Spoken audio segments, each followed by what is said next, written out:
Alright guys, 7 tips mendaki Gunung Kinabalu. Yang pertama, plan kita punya nutrition ataupun pemakanan. Okey, untuk mendaki daripada Timpohon Gate iaitu di Kinabalu Park menuju ke Laban Rata pada hari pertama, biasanya kita akan trekking lebih kurang 6 hingga 7 jam. Okey, dan kita akan melalui 7 pos rehat. Okey, jadi setiap pos itu kita akan lalui lebih kurang 45 minit hingga 1 jam. Jadi untuk trekking dalam tempoh 40 minit hingga 1 jam, biasanya kita perlukan tenaga lebih kurang 150 hingga 200 kalori. Jadi aku dah susun aku punya nutrition untuk hari pertama hingga ke puncak dan turun balik macam ini, just untuk panduan korang lah. Jadi korang boleh susun juga macam ni kalau korang nak buat nanti.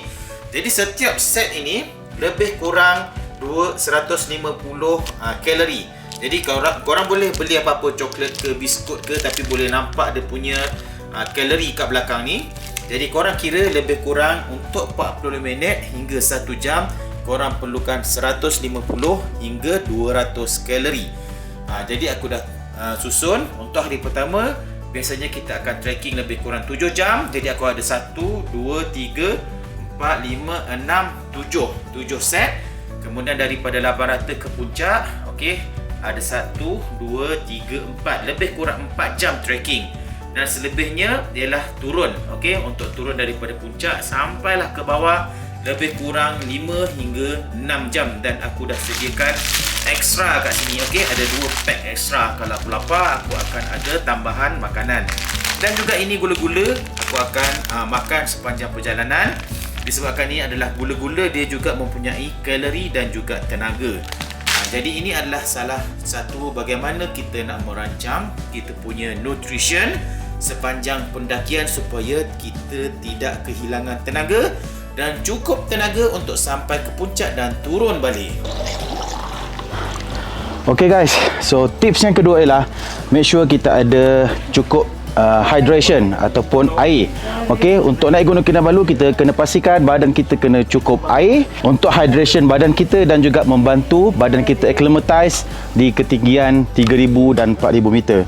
So macam mana aku plan aku punya air ialah kita ada 7 shelter ataupun 7 hut sepanjang ke Laban Rata dan setiap shelter akan ada sumber air lah.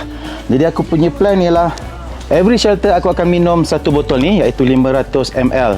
So untuk hari ni daripada trekking daripada awal tadi untuk sampai ke shelter untuk sampai ke Laban Rata aku akan minum 7 botol 500 ml bermakna 3.5 liter. Okey, untuk hari ni.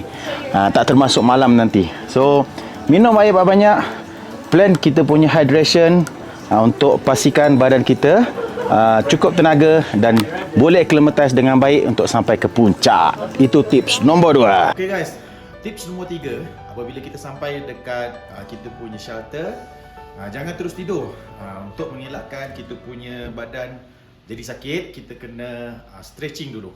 So otot-otot kita ni mungkin dah, bila kita naik, otot-otot kita dah tegang. So kita kena stretch dulu supaya otot kita kembali kendur balik dan kita akan lebih fresh untuk naik ke summit pada malam ni. Jadi macam mana kita nak stretching? Macam biasa je, apa-apa jenis stretching. Okey, kalau boleh buat yoga sikit ke apa-apa, semua boleh. Sini pun boleh. Ini semua untuk kendurkan balik otot-otot yang dah ketat tadi waktu kita naik. Alright guys.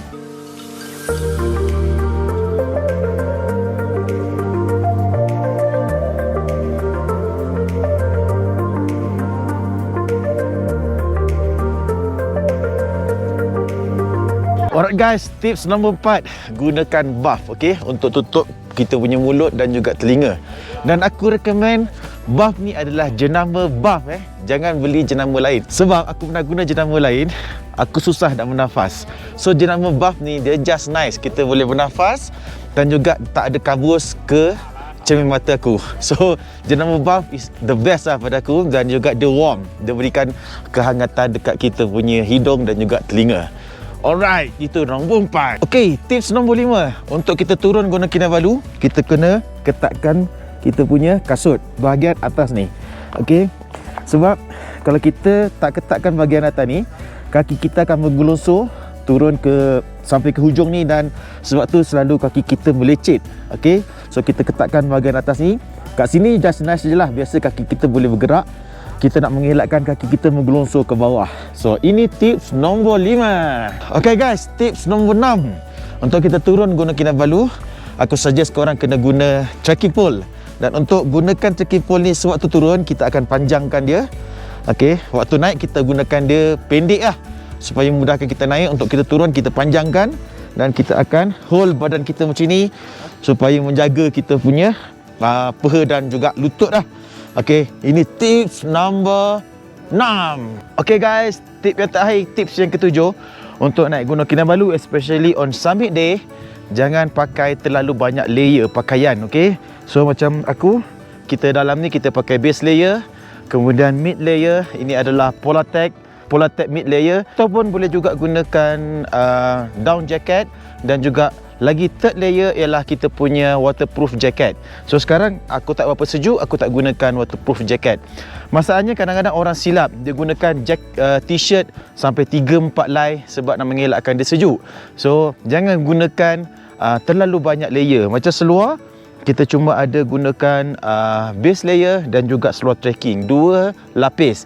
Maksimum 3 lapis. Yang ketiga ialah outer pants. Kalau hujan, so kita sarung satu lagi seluar yang waterproof. So jangan gunakan terlalu banyak lapisan seluar. Seluar trekking material yang sama sebab nak mengelakkan sejuk.